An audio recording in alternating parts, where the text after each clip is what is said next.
Welcome to Everything But the Kitchen Dink, the podcast where we discuss all things pickleball with your hosts, Rob and Andy.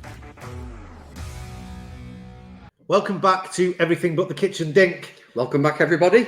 Very excited to be back. It's been a while. It has. We had a great podcast last time we were on with Karen Mitchell. If you haven't listened to that, go back and have a listen to that. It's always an exciting listen. Yeah, Karen's great. And we get a lot of insight into what goes on behind the scenes for organising these massive events at Pickleball. She's a legend. She's an absolute legend. Well, her and her team. Her and all the volunteers. What they've done is unbelievable. It is. It's absolutely incredible. So if you can volunteer and help Karen out, please do so because they really appreciate everybody's help.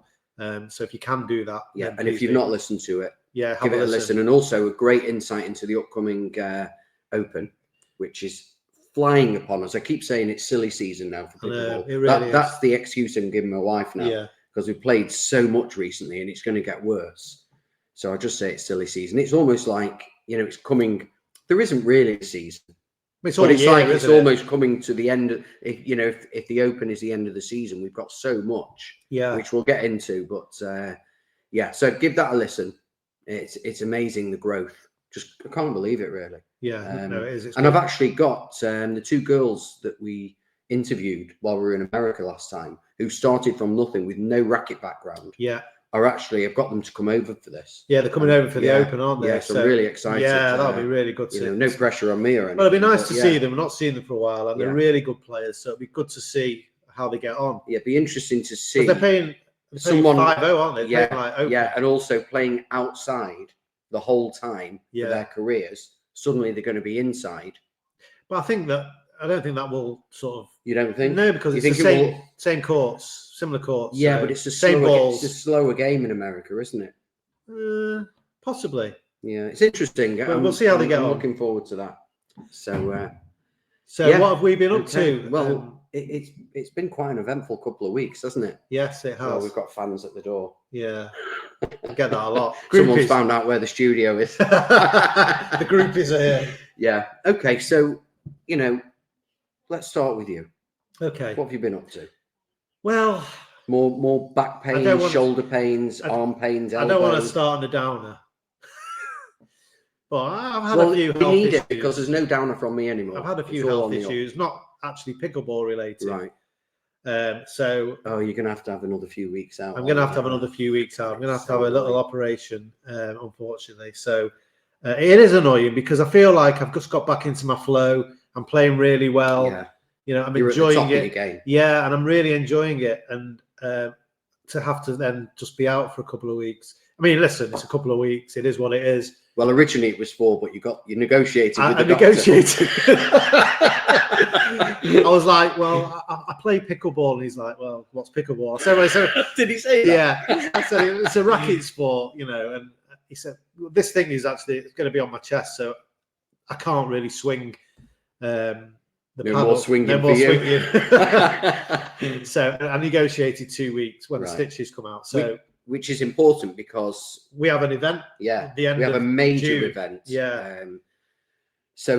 And now you've done your back in again. I'm about. Yeah, it just seems one. However, we have played a lot of pickleball. We have. So. I think I just overdid it. It's getting better. So, but I have to say, general mood wise, yes, we are like right up there. I mean, my mood at the moment, the second I think about pickleball, it pops into my head. I'm just buzzing. I've got butterflies. Like when I first met my wife, and I just want, What you mean? You're excited to play? Whenever I think the word pickleball, yeah, well, that's good. I'm just so excited. It might be, I've still got my own demons when I get on court, but I just feel like I'm on a great trajectory. I struggle with that word. Trajectory, yeah, it's not an easy one, is it? Yeah. So. I don't know. I just feel like, we've had a turning point this week. We've played, we've played for the first, I don't know about you, but for the first time ever, I played 3 consecutive days. Yeah. I think that's why I did my back in because it was but it was full on, like 3 2-hour sessions. And they were close to each other. So you call me up we've got a Saturday evening. Well, it was drilling. Yeah. That was how it was put to me. I actually had plans that night with my wife and another couple who we wanted to get out of it, and that's where pickleball comes in. It's great for getting out. Good excuse. Yeah, it's a good excuse. So I jumped at the chance, and any chance I can get to drill. I was saying to you in the week that one of the frustrations is that the last time me and you did a drilling session was we really worked hard on that hybrid drop, and then that was probably 2 months ago, and we've not had the chance to do a drilling session since. So it's very frustrating. And what I learned from 3 days, I'll go through it, but basically, can you imagine if we could do that every day and drill every day or play every day?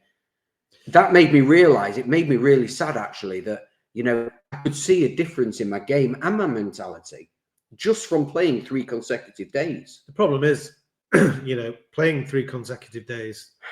Now I'm not playing because I've done my back in. But I see what you're saying. Is that down to preparation? I just think could you look at those 3 days and say, well, you know what, you didn't really. Did you prepare well enough? Yeah, I think that if I knew I was doing it on a regular basis, I'd be better prepared. Yeah. Also, it's nice doing it. Going back to the States, if you're doing it outside in the heat and it's quite warm out, it's so nice to play like that. It's different when you're inside and you're playing with indoor balls. I keep going on about this, but I love playing with the X40s and outdoor. Yeah. That's how I see pickleball. But also when we're up at, we wake up before 7 every morning. Yeah, we're perfect for morning pickleball. Yeah, we are. But as it happens, so if you could go, you get up, the weather's gorgeous. You can go and play for an hour, drill for an hour, and then come back. Anyway, we've got to deal with what we got. Yeah.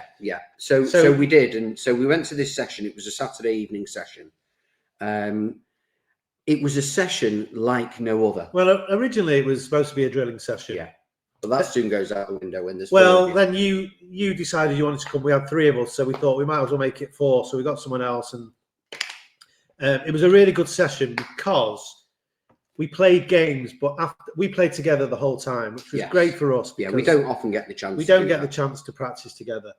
But what was so good about it was that after some of the points or after the game, the other 2 guys who were with, I'll give them a shout out. Compete at 4.5. Yeah, very good, nice guys, lovely players, Matt and James. We discussed. We've never had anyone look at our game while we're playing. We've had people look at it and criticise us. No, but you play a game and that's it, and you walk away. You've won, you've lost, whatever. But we've never had this experience where we stopped the game. And these guys basically said, well, you need to be doing this, or you need to be doing that. We worked on strategy, and you've got a big gap there, and it was easy to maneuver you around there. So we worked on, I think we worked on our position, tactics. I mean, we've never done that before because, as I said, it just never happened, and it's good to play with more experienced players like this who can analyse your game. Without having to pay £100 for coaching or $150 as it might be in America. I was blown away with the fact, and this is about the pickleball community where we had 2 people who, we've been complaining there's not good enough players around. I mean, how wrong we were, because we're starting to realize that isn't the case. But 2 people who were willing to give 2 hours up on a Saturday evening. Well, again, to essentially help. Yes, they were getting games. They were getting good games, and also they enjoyed it because they beat us. Well, no, they said to us afterwards, they don't get a chance to play proper pickleball, dinking rallies and things like that, where we obviously try to play pickleball how it's intended, or it was intended, with having proper, you watch the pros play, it's ding, ding, ding, till someone makes a mistake. Well, that's what we were trying to do. Yeah. So I think they appreciated that because normally when they play, excuse me, the point is over in 3 shots, 4 shots max. Where we had rallies that went on for 20, 30 shots. It was great. And I think, the help that we got has set me up, I believe, for my next level. Ready to move over that plateau that I've been on, that I spoke about last time for the past couple of weeks. And it's given me a focus because we've been going into our sessions. We know what we're doing wrong. But sometimes nobody's actually told me about exactly where to stand in this circumstance and where to stand in that circumstance. And that's, you know, we've been playing what, 2.5 years now. It's probably even more than that. Yeah. Could even be 3 years. I think it is 3. Yeah. And no one's ever done that for us. And it was just, a lot of the time, it was like a light bulb moment for me.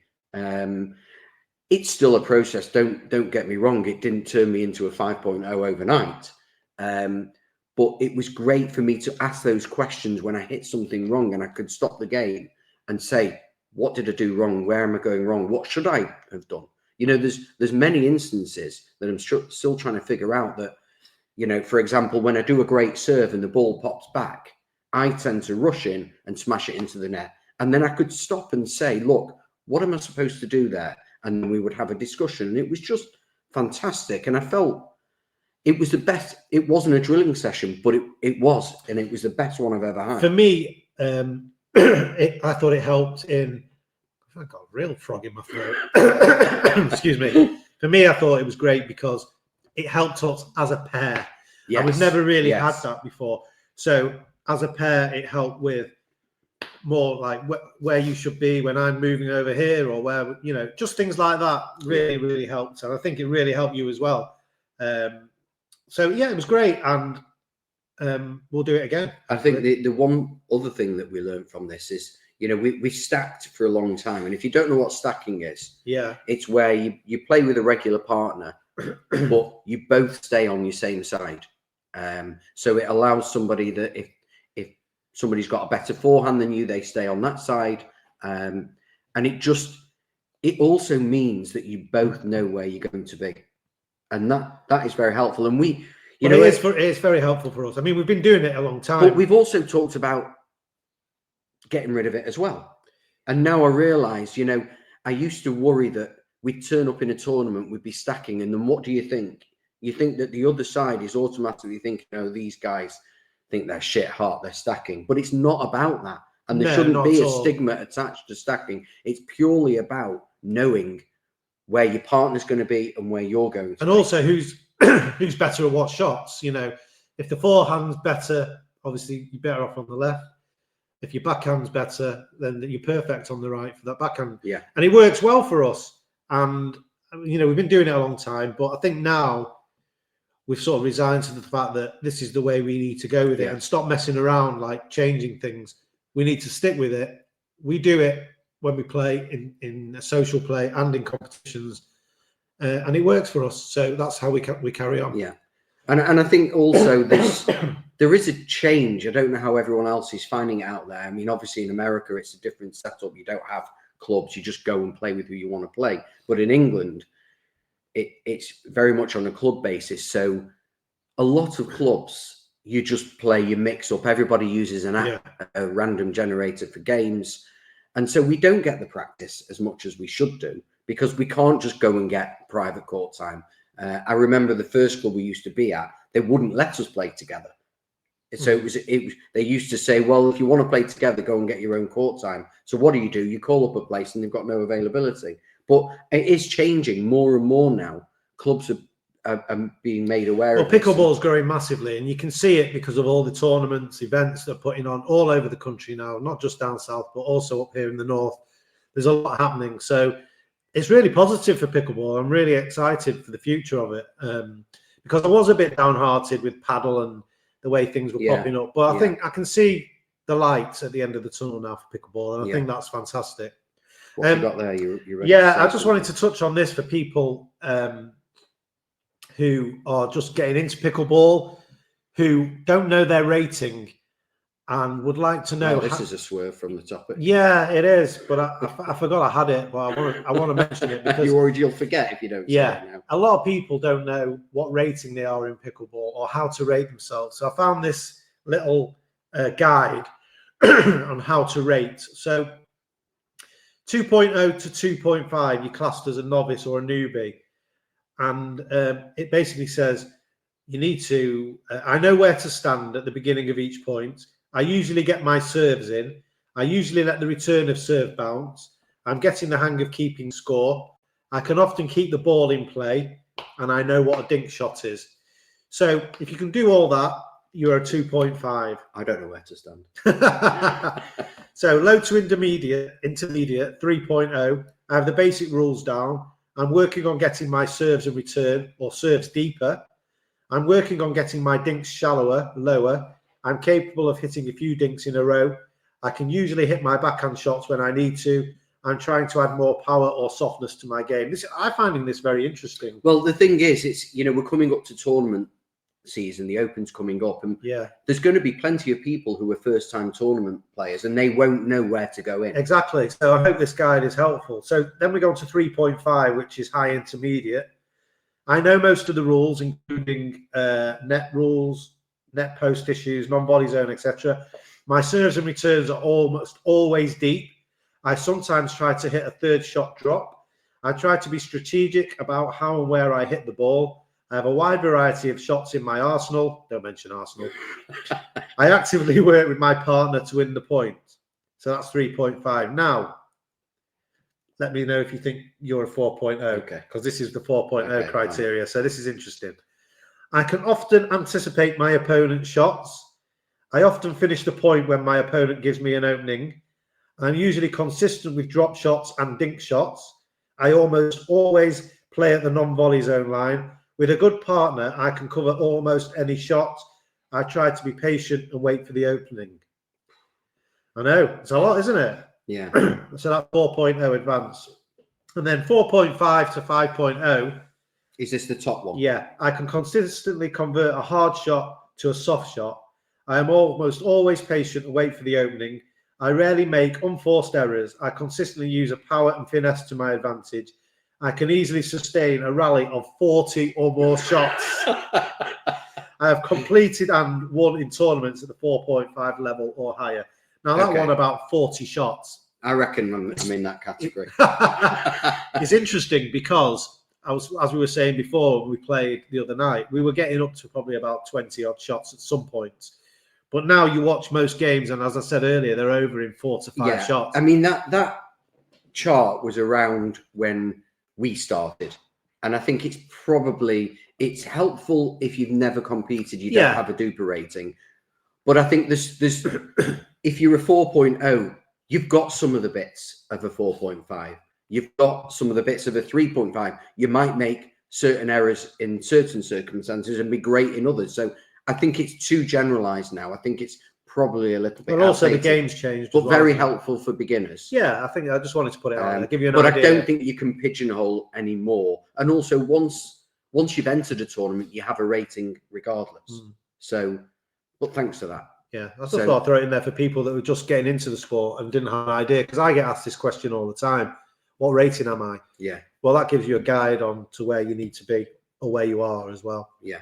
So I think one thing that's not mentioned in there, there's certain variables in there that you just can't mention, like consistency. Yeah. You know, and you can be consistent one day and not consistent another day. Consistency is the key to being a 4.0 plus player. Yes, exactly, and that's what's not in that chart. Yeah. But that, you know, that's it's good for newbies. Yeah. You know, if you want to refer to that. But so going back to big thing for you last week. You're looking at me like you haven't got a clue what I'm talking about. You entered the Northwest Doubles League. Yes, but before we get to that, I just want to go back to our 3 consecutive days. Oh, okay. I don't know if you're rushing somewhere. You need to talk. I'm always rushing somewhere. But basically, we took that Saturday night and then we actually played Sunday morning. If you remember. No, our Sunday morning club, we got back together. And that's when I've done my back in. Yeah, and also my head went, I was awful because maybe I went in overconfident after that. I don't know. Or maybe I did turn to you at one point and say, do you think this is a result of playing last night? But I didn't feel physically bad. I'll be back in a sec. Carry on. You go to the toilet now? No, I'm just getting a pillow. Okay. Oh, your back still hurting you? Yeah, I just want to... So I don't know. It wasn't a great session for me. I struggled. I got better, but I don't know if that was in my mind that I played the night before. And then we went and played Monday night. Well, that's going back to the consistency, isn't it? However, when we played the Monday night, it was one of these sessions with the app, and we didn't. I think we might have played with each other once or twice in a couple of hour session. However, I also played on Thursday night, which you didn't because of your back. So I played 4 times in the week, Saturday, Sunday, Monday, and Thursday. And every session, however good or bad I was thinking about this Saturday session, and it's now given me the focus. In fact, it's gone so far that when it came to Thursday night, I was so focusing on my dinks and being patient and waiting for the opportunities. Yes, there's still moments where I go for it, but those moments are getting less and less in a 2-hour session. So I might, I might have gone for it 3 or 4 times where I was going for it too much previously, and it's now in my head. I feel like I've got a purpose of what to do, and I never had that before. And we practiced our dinks with purpose, didn't we? And we could see that working over the next couple of days. And I've even got to the point where I'm not even really, I couldn't tell you how many games I won or lost in rec play. And that was something that we always focused on. Yeah. And come Thursday night, I couldn't even tell you because I was focused purely on my play. There's still plenty to work on, but I feel like now I'm working on it on a session by session basis. I know what I've got to do. Good. So yeah, good. So I don't know how you feel. I mean, obviously you've had a little setback this week with your back, so probably not the same as me, but I'm feeling really good. I feel like, well, as I said earlier, I feel like I'm playing really well. I'm really enjoying it. I'm also practicing stuff that I want to get better at, which is what pickleball's about. And I know it's improving yourself all the time. There was times when I said to you, I mean, sometimes I would say like, let's practice being steady and waiting for the opportunity. But then I think, I said to you the next day, if you want to go for a stupid shot, go for it. We have to enjoy ourselves as well. Exactly. And this is rec play. This is the time to do it. Yeah. So if I want to get one of those tweeners out, I don't think physically we'll ever be able to do a tweener. But when you see them online, if you're not sure what a tweener is, it's when somebody lobs you and you run to the back, but you're facing the wrong way and you hit it. Your back's to the net and you hit it between your legs and it goes over. I don't think physically we'll ever be able to do that. Yeah. Unless we drill a tweener, which is a bit of a waste of time. So no, I'm really enjoying it. Yeah. Can't wait to play. So tomorrow. Go on. So you were saying, so we both went to the Northwest Double. Yes. You've not done it for no, and I think best part of the year. I reckon. I know my mental state for pickleball is up and down, but I think this shows.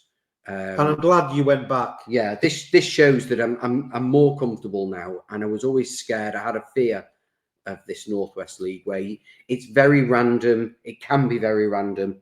You all play with each other, 6 in a division. You all play with and against each other. But as I said to you, and I've been saying for a while, it's just a good chance to play different people and have good games. Yeah. And that's how you have to look at it. And that was my attitude. And I'll be honest again, I think I won maybe 6 games out of the 10. I don't know. I didn't take a picture of a lot of people. They take a picture of the results. Me. I didn't do it because I don't care. And that's the first time. This is the first time in a year I've been there. And I don't care. I was really happy with my game. I might have won. I think I lost a game 11-10. It could have gone either way. So what's the point? I'm happy with my game. I was happy. I'm going to keep going there. Good. And I'm really happy that I'm at that point. And it's good to support it as well. And how did you feel about that? About you? No, about your appearance there. Oh, I mean, it was a very high standard. Yeah. Which was really good.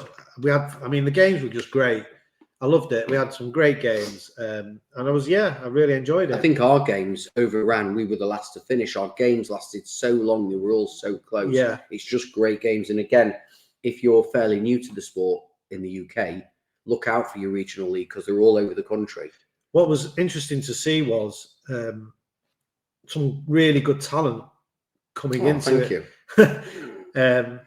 So we had, people we've never seen before. Yeah. The guy who won our division, I'd never seen him before. Yeah. A youngster. That, it's good practice against youngsters as well. Because generally they tend to excel at these. Well, the thing is with the youngsters as well, they get to everything. They're very quick, got quick reactions. So it's great to play against. And when you think you've done a good drop, it comes back before you can even exactly, see it. But, exactly. So you know, they have these all around the world. I know we've been to America, and I played in one in America. So, you know, if you're listening outside the UK, find your local club. They've got these leagues, and they're really good. First of all, they're great for social point of view. Yeah. But it's good to test yourself. It's great pickleball. It's a high standard. So yeah, I thoroughly recommend it. Yeah, and if you're in the UK, then definitely go and support your region and play in your local double league, because not only is it great to experience playing with different people, as I said, but some good level of play there as well. Yeah, you know, it gets you out of your comfort zone as well. Like, I know it's not a tournament, but it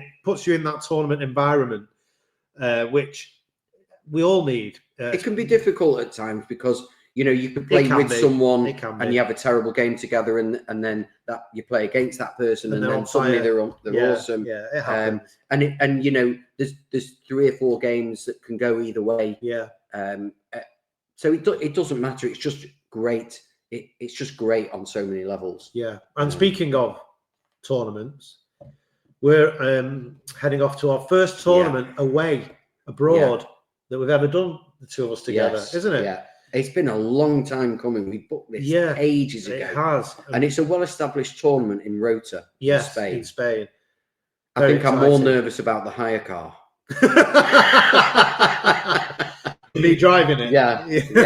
And you were fine. I mean, for months you've been saying, don't worry, it's fine, I'll drive, it'll be easy. And now all of a sudden it's, we'll add an extra driver, Well, the reason I said we should have an extra driver, and this is, you know, my luck with injuries.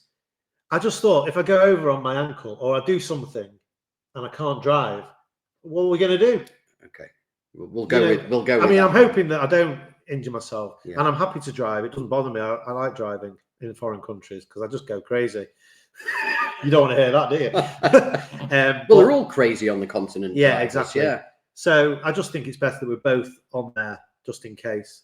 Yeah. So we're going Friday. We're now recording Saturday. It's going. We're flying on Friday. Do a vlog or a blog. Yeah, I think we will. We'll probably do something out there because I'm very excited. I feel like, well, our matches start early in the morning, and we lose an hour. So I'm not sure what time we get. My first game. I don't even know when we fly on Friday. We're flying at 8:30. We're leaving at 5:30 in the morning. So we're going to have for 5:30 start. Okay. And then 5:30. Well, at least we can. That'll get.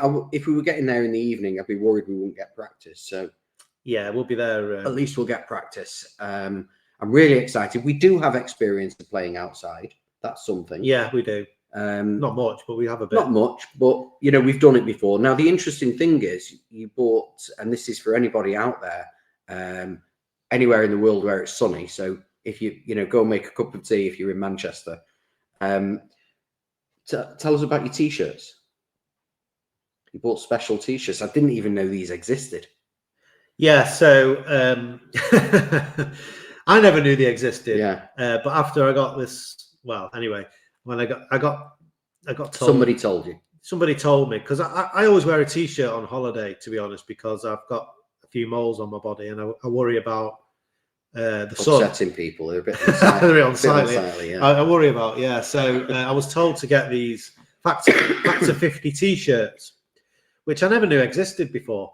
So I bought them because it's going to be about 30 degrees in Rota. Yeah. It's going to be very hot out there. So I bought these Factor 50 t-shirts, which I'm going to wear just to cover my body, and then I'll put Factor 50 on the exposed bits. But yeah, it's pretty cool. You can do that. Well, it's great because you have to cream your whole body, do you? Oh, I know. It's so annoying. Yeah. So it is cool. You can get them. So I bought 5. Okay. Because you could change like after each game. Well, couldn't you? It's going to be. I'm going to have to. It's going to be that hot. I'm going to be sweating out there. The other thing I was a bit concerned about is having cold water. Like, I don't know. I've not looked at any of the facilities there or anything. Yeah, I don't know how far our hotel is from the facilities. I know nothing. But this is an established tournament, so they've got to have water stations. You would have thought so. Can you drink the water in Spain? We'll find out. Well, we'll have an excuse if you can't. Yeah, you're right. So yeah, we'll be drinking plenty, and I'm excited. I mean, we really are. It's exciting going into the unknown. Yeah, our it's fixtures, to play we probably know. I think we know one person we know the name of. It's going to be a lot of, which I prefer. There's plenty of Brits going over, but there's plenty of Europeans as well. Yeah, it's great to play people who've never played before. It's going to be a great experience. Yeah. It's great to play outdoors, so I'm really looking forward to it. So we're going on Friday. We're playing Saturday and Sunday. We have Monday doing nothing. We were flying back on Tuesday. The budget airline changed us to Wednesday. Yeah, which is great. We get a day there. Yeah, and we'll be playing pickleball all the time. I think so, because there's courts in the hotel. Yeah, so I'm really excited. Should be good. We hate the hot weather, so don't know how that's going to work for the 3 days we're not playing, but we'll figure it out. But we'll keep you updated. Yeah, we'll do some videos out there. Yeah, definitely. And, we might even do a podcast out there. Yeah, we might do. So we'll have time. So we've got that. That's great. It should be great practice. And if anyone else is going that we don't know, just let us know. We'll be nice to see you while we're out there. Yeah, come up and say hello. Get a selfie with Robert. But something else that's come up in the last couple of weeks. I've been really, I think I mentioned it in the last episode, I've been really suffering with my feet. Yeah, I've seen them.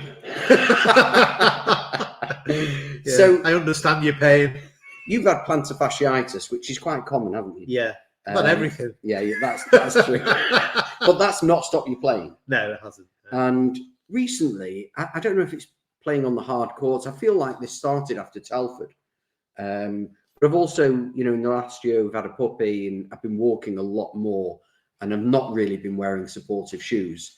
I don't really know if I wear tennis shoes for pickleball. I don't know if they're any good. I've never looked into are they supportive enough.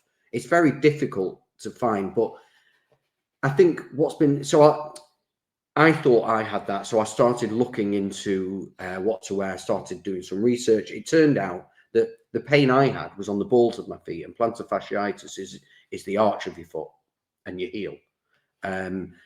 So something that's out there that I never knew about is metatarsalgia, which it took me. I had this I looked it up a couple of weeks ago, and it's taken me that long to be able to say it. You did very well. Give it a go. Metatarsalgia. Oh, very good. So anyway, I got these shoes called the brand is Hoka. Everyday shoes. I think the problem was my everyday shoes, and then it was compounded by pickleball on the hard surfaces. So let me tell you, if you're having this issue or plantar fasciitis, which is very common within pickleball, have a look into these Hokas. I can 100%. We're not paid by them. I've bought them. And who told you about the Hokas? I do everything you tell me. if we actually sat down and documented everything I've got in my life down to you. Yeah, you're right. So yeah, you told me they are the most comfortable. Now I got a pair for my wife, and every day she's saying they are unbelievable. Now I just want to point out that these Hokas are not really for playing. No, they're more for everyday use. However, yeah, because I've researched this, and there's if anybody can do this and look on the internet. No, it's a minefield. You get a mixed message. You Correct. get people who play with them and people who say you shouldn't play with them. Correct. Because they're a running shoe, and you're not. Some say you're not supposed to use a running shoe. I had a long conversation. I went to this proper sports shop. They have a running machine. Like an old style. Yeah, they have a running machine in there. They look at your gait, which is the way you run. Yeah. And it's if you run on your inside of your foot. And they they video you and they explain what shoes. Did you have to run? I didn't do it. Okay. Because I didn't want them for running, so it doesn't matter to me. I had a long conversation with them in there, and very interesting. At the end of the conversation, we got down to the nitty-gritty, and the lady said to me, look, at the end of the day, if you feel comfortable in the shoe and it's not causing you any pain, then wear it. And I thought that was the most sensible thing that anyone's ever said to me, because obviously you don't want to wear a shoe that's got a massive thick heel that's going to cause issues. But if you can find a shoe... And these do have a thick heel. Yeah, but there are ones that don't have as thick a heel. And if you can find a shoe that feels comfortable, that you can play in, and afterwards your feet aren't affected, then that's great. Just don't take everybody's advice on going for Asics and this and that and the other, because it's what suits you, and everyone has a different feeling when it comes to shoes. And also insoles as well can be very beneficial. I know we've discussed this before. Yeah, not for a long time though. But yeah, just the thing is, it's one shoe for one person isn't right for another person. A bit like a paddle, So no paddle's right for you. No. Well, it is. I found one that I like. But I'm not talking about that now. But yes, so what I'm trying to say is, find a shoe that suits you. And if you feel comfortable in that shoe after you've played, which is hard because obviously you've got to buy them and then, afterwards it is difficult. But if you, I would thoroughly recommend the Hockers. Now, the ones I've got for everyday use, they cured my pain, literally.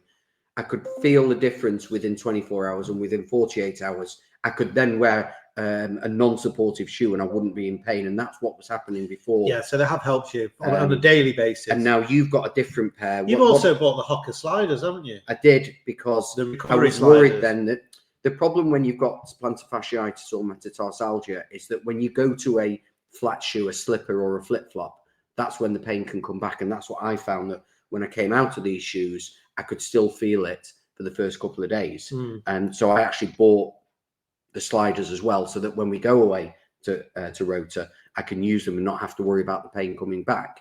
But you've got more of a running shoe that's more suitable. What's the one you've got? Max 6. The Max 6. The Hocker Max 6. So I do your research, because when I first started, I looked at doing the research, and it was people were saying get badminton shoes for indoor pickleball, and I did, and they were so uncomfortable. And I remember my ankle went over the first time we played Oxford, and I never wore them again. It was a waste of money. This is the problem. It's very difficult. That's why I say you need, and it's hard because, like paddles as well. I know I keep going back to paddles, but you don't really get the opportunity to try a paddle before you buy it. And it's the same with shoes. No, you have to really buy them, and then you'll only know afterwards. But also, you can base it on, everybody's different. So you might have different foot pain. You might wear a different shoe, and you can find there's enough information out there to find somebody's review or somebody's opinion that's similar to yours. So I'd go on the basis of that rather than the specs of the shoe. There's loads of information out there. Just have a look on that. I mean, I've been a bit nervous to wear a running shoe because I've heard so many times running shoes are not supposed to be for pickleball, and you can find counter arguments. Yeah, but I think the reason people say that is because they don't last as long and the shoes get damaged more, rather than they're actually and the lateral support's not meant to be great. But for me, they seem to work. So okay. I mean, a couple of weeks ago, it wasn't a running shoe, my everyday shoe that has probably caused these problems, and just a nice Adidas trainer that I actually forgot. I was so prepared for pickleball that Thursday night. You weren't there. I'm not sure where you were. You were probably watching United or something. And I was in kit. I went to work in my kit so that I could get there. But what I forgot to do was change my trainers when I got home. Right. And I went and I played in my everyday trainers. And then did trainers. You feel it? Well, I got lobbed and I fell over, went arse over tit. And I wish I banged my knee. I know. And then I thought, and they weren't a running shoe, but that's the importance. I probably fell over because I was wearing. Now, most people will tell you that you need to wear a trainer that has lateral support for pickleball, like the Skechers ones, the proper pickleball trainers. But some of those, I found them very uncomfortable. Yeah, that's the problem. So, as I say, find something that suits you. And I would say, if they're not comfortable when you try them on, they're probably not going to get more comfortable, are they? No, exactly. And you have to become, especially when you try them on a size too small. You're telling me, especially when you buy women's shoes, you did that once, didn't you? Yeah. You've been telling me it's making your game better. You feel like you're bouncing all over the court. I do. Well, it's giving me a bit more height. So, in fact, someone said to me, "It's like you're like a gazelle." Yeah. You're all over the place. Yeah. So I don't know if it's the trains, but anyway. So I know. I just wanted to mention about the shoes because it is something we both struggled with, really. But do your own research. We can't advise. Andy is not a physiotherapist. No. But the opinions of everything but the kitchen don't necessarily whatever, blah, blah, blah. Blah, blah, blah, blah. Right. Your home may be at risk if you don't keep up. So something following on from our big sessions this week. Yeah. Something that really sort of hits home for me is bad habits. Bad habits lead to late nights. Yeah, go on. And we're getting down to the nuts and bolts now of moving up a level, and bad habits are a real killer. Yeah. Like, why do I keep lobbing the best player? I know I've got this thing where, we've talked about not targeting the weaker player, and I don't. In fact, I overcompensate and I go for the stronger player. But why do I keep lobbing the player who it never works. The 7-foot player. Yeah. And we turn to each other and say to each other, why do we do that? Yeah. But and it's really hard. You know, I think the reason sometimes that happens is because, for example, it's normally on your third shot where the return is very, very, very good. It pushes you really deep. You're thinking, you have a split second to think, and you think, well, if I do a third shot here, it's probably going to hit the net. If I do this, it's going to hit the net. I'll just lob it. And it's just that I hope for the best. And I think that is the key. It's like, it's a hope for the best shot, really, because most of the time it's getting smashed back at you. But it never, very occasionally the person, you know, it hits it out or whatever. Hits it out or into the net. But most of the time against a good player, and we turn to each other and say, why do we do that? And that's probably my worst habit, apart from maybe speeding up when I shouldn't. But now I'm trying to learn a steadier game. Well, it's interesting. It's about breaking those habits, isn't it? How can we someone at break them? Today, this week at David Lloyd in my class, one of the guys came up to me and he said, I half volley everything. Like, I literally, if it's a dink, I'll half volley it. If it's a serve, I'll half volley it back. And he said, how do I get out of that habit? And it's a case of, you have to, well, first of all, I said, you need to wait for the ball to bounce to see what's going to happen with the ball and then decide what shot he's rushing it, really. He's basically rushing the shot, not giving him himself more time to attack the shot or do what he needs to do with the shot. You know, if you're taking it on half volley, you're not giving yourself a chance. So I spent that session just shouting him every time, or watching him and just shouting him every time he did it. And to break that habit, it's just about drilling it. Right, so we can do drills for habits so that maybe we're more comfortable. Because it's something if it's something that's ingrained in you, you're just going to carry on doing it until you yourself start undoing that habit by drilling it, getting the good habits in and getting the bad habits out. I just, you know, I mean, yes, there's elements to my game where I need to. But you're going to do. They're not bad habits. I mean, the lob one it's going to happen occasionally. You know, the worst thing sometimes is you do a great lob. And then what do? You then do 3 or 4 lobs that don't work. Well, it's like anything. You do a good drive and then you end up driving all session. You know, it's the same. Yeah. So your advice would be, you know, you can drill. Well, the more you drill, also, are the bad habits born out of? Well, it could be from previous sports or other things you've played. You know, these habits are for us. I mean, we've never had a racket background, so our habits are just our habits. We just. You know, we never had any coaching originally. We just picked up these things. So, but you can get out of these habits. Do you think decision making is a bit key here? And are we? I don't know. Is it an age thing? Do you find? I think fitness as well. Yeah. Okay. You know, sometimes you play lobs and stuff like that when you're tired and your brain isn't sort of thinking about things and you just think play the easiest shot. You know. But even where you say you're driving too much. I think if you can learn better decision making.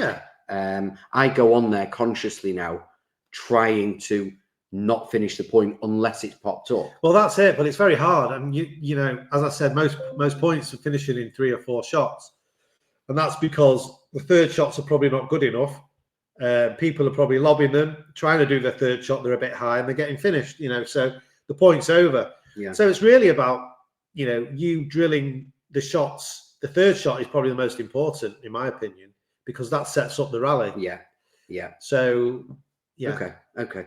Well, you can break those habits. Okay. It's just time and practice. I'd like to put this out there to anybody who, what have you done to break these habits? Because I think for me, I'm going to every session trying to minimize the stupid shots. Yeah. And sometimes, I'm not talking about if it pops up in the air and you go for a smash and you miss it. So that happens to all players. I'm talking about going for it when you shouldn't be, and you just keep doing it, and it doesn't work. The bad habits is drilling. Drilling is the only way to get rid of your bad habits. Okay. Repetition of the good habits. Okay. Something else that we've talked about a lot. We used to, when we started pickleball, everybody used to say, "If it's shoulder high, let it fly." Yeah, it's amazing now because it doesn't. It's don't always use that rule. We've learned to our peril. Well, the thing is, because the paddles have improved so much and the top spinning improved so much, sometimes these balls dip really, really quickly. So they're not always going to fly out the back. I guess it depends on the shot. If someone hits a flat shot high, then it's going to fly out the back. Yeah. If they hit a shot with loads of topspin, then there's a chance that it is going to drop in. So again, that's changed because of the paddles and the way pickleball is now played. So this is something that you can work on as well.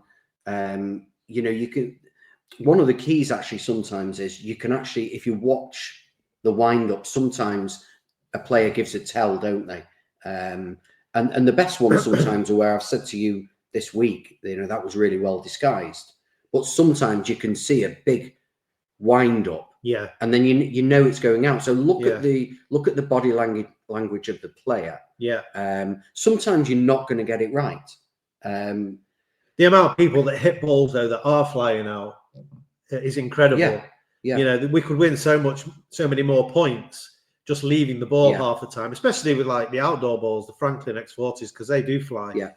But our instinct is to hit that ball back, and it is a skill learning.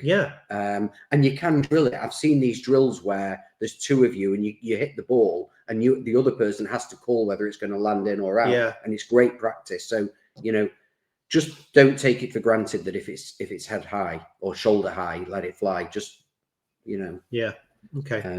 But okay. Can I just mention something in the news this week? Quan Dong, who's one of the top pickleball players in the world now. He's up really up there. He actually got fined $50,000, which is the maximum fine anybody has got. A lot of money for pickleball pros. And all he did, tell me if you think this is right or wrong. He's Vietnamese, and he went to Vietnam and he played in a match there. And he didn't tell his sponsors, so they fined him $50,000. Who fined him? The sponsor. The sponsor has fined him, I think, or the UPA or whoever it is. And he's also been banned from one of the tournaments, the PPA tournaments. Sounds like his sponsor doesn't want to be a sponsor anymore. Well, they're saying that he did it and he could have got injured. Anything could have happened, and then they're paying him a lot of money. And for that reason, they've fined him $50,000.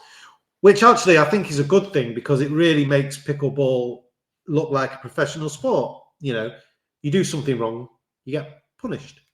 Don't know what your thoughts are on it. I don't know the state of his contract, but 50 grand seems, a warning would have been fair. Yeah, but 50 grand, don't do it again. He's not going to do it again, is he? Don't do that.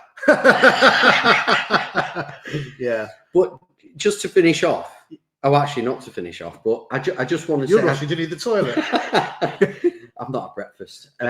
So I saw this thing on Yahoo Life. Yahoo Life did a study. Right. And it says playing pickleball can reduce the risk of depression by up to 60%. It's incredible. Which is unbelievable, which a lot of it's down... we talked about this a lot, but social interaction, that's great. Obviously, physical activity and mental engagement...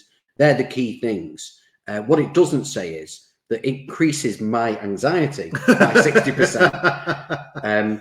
But it is. I love pickleball. I don't know what I would do without pickleball. And it's just. Do you remember when you used to laugh at me?